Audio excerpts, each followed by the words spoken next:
Imagine being in a room where the world's biggest problems are on the table. There's war, there's climate change, there's global crisis, and you are the one who's expected to speak, to negotiate, and to find solutions to these problems. In summary, welcome to the Model United Nations. The Model United Nations, often called MUN, is a simulation of the United Nations. In this simulation, participants take part in, or rather take the role of diplomats and participate in many diplomacy meetings, debates, and they represent different countries. So instead of speaking for yourself, you speak for your assigned country. So for instance, you can be delegate of Brazil in the World Health Organization, talking about an upcoming pandemic. So you are supposed to advance the country's policies, interests, and its perspective on global issues. Now, at first glance, it may look like a debate or it's just a debate, but the MUN is more structured than that because it mirrors how international diplomacy works, especially in the form of committees. So, as I said previously, you have the delegate of Brazil in the World Health Organization. You can be delegate of China in the Security Council. You can be delegate of Australia in the United Nations Environmental Program. So it's not just a debate, it is structured diplomacy as it happens within MUN.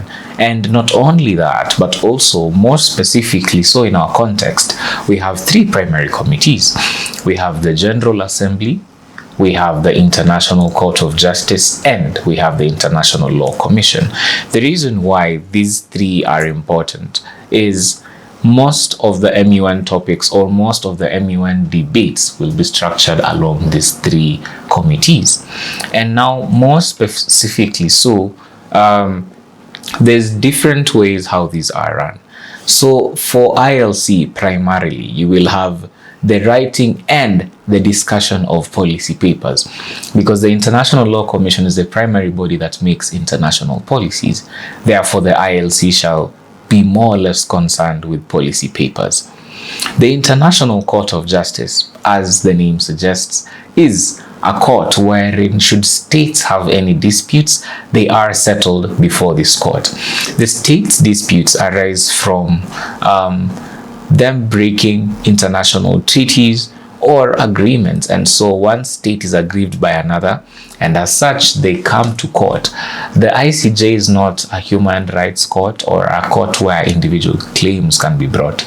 It is when one state wrongs another, they can come before the court. But before we have policy and before we go to court, we need to sit down and we need to have agreements on certain issues. And that's where the General Assembly comes in. This is where the greater of the UN bodies, as I've said, UNEP, UNICEF, UNHCR, the Security Council, the World Health Organizations, all of them can be contained within the General Assembly, and this is where the global issues are discussed. This is where resolutions are passed. This is where we come up with treaties. And mostly so, should a country wrong another, should we decide to come up with policies, this is after we have done that in the General Assembly.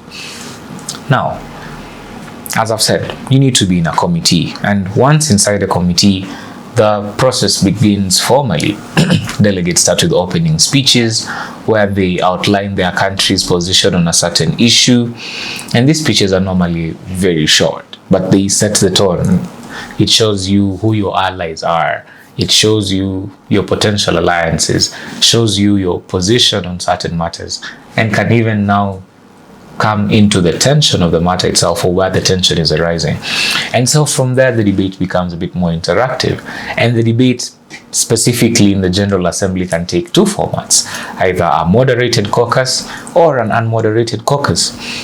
So in a moderated caucus, delegates speak and negotiate more directly, and this is done under the guidance of a chairperson, and ideas are tested, arguments are made, alliances are formed, positions are defended.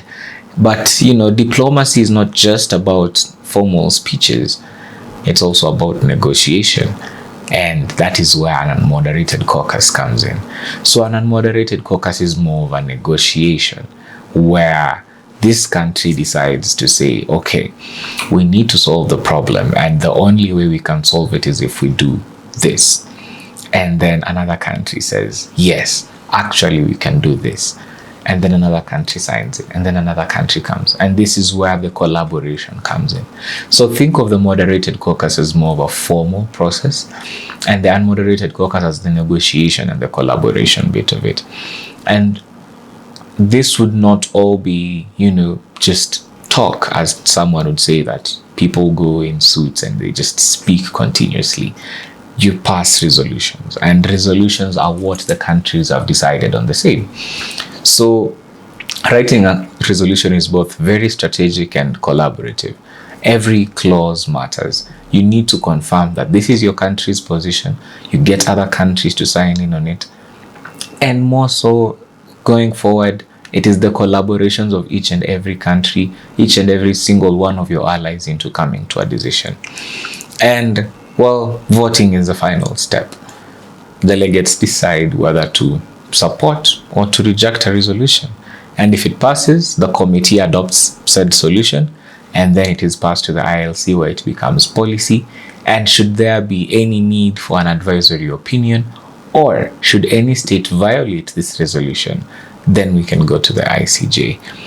But MUN isn't just about courts or resolutions or speeches, It's about skill building, and it challenges you to think critically, to speak confidently, and to negotiate effectively. You learn how to research, you learn how to build arguments, you learn how to form alliances, and you learn how to get to a resolution while speaking about it, more specifically so, with a lot of conviction, with a lot of research, with a lot of grounding, and to help someone else buy into an idea and solve a world issue. Therefore, it solves you to look at the world differently. And as we always say, you think regionally and act globally. And so you have a new perspective to global issues, but more importantly so, this perspective can be used to solve world problems. So, in summary, it is a simulation of international diplomacy. What we see, what we call international law, what we call precedent, what we call resolutions, what we call treaties are all a result of MUN. And we get there by learning how to speak confidently, learning how to research well, learning how to convince other people, learning how to work collaboratively, and more importantly so, learning how to ensure that your voice matters. Therefore, welcome to MUN.